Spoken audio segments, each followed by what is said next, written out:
स्वातंत्र्याच्या 79व्या स्वातंत्र्य दिवसाचे सर्व भारत नागरिकांना स्वातंत्र्य दिवसाचे हार्दिक शुभेच्छा।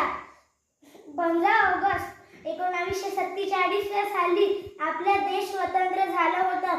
आपला देश हे सहज स्वतंत्र नव्हतं झालं, तर यासाठी अनेक वीर व वीरांगनांनी आपल्या प्राणाचे बलिदान दिले होते। त्यामध्ये राणी लक्ष्मीबाई, भगतसिंग, राजगुरू, सुखदेव, महात्मा गांधी यासारखे अनेक वीर व वीरांगनांनी आपल्या प्राणाचे बलिदान दिले होते। पण आपल्याला आता या स्वातंत्र्याची काहीही कदर नाही। आपण आपल्या राष्ट्रीय स्थाने यांच्यावर घाण करतो, जसे की bus stand, railway station, airport, शाळा।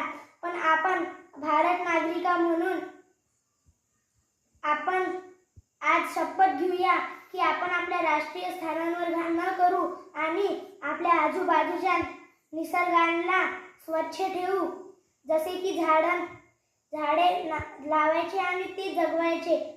राष्ट्रसंत तुकडोजी महाराज म्हणतात, यह हिंद सदा के लिए आजाद रहेगा, यह हिंद सदा के लिए आजाद रहेगा, जुग जुग जिएगा, जुग जुग जिएगा।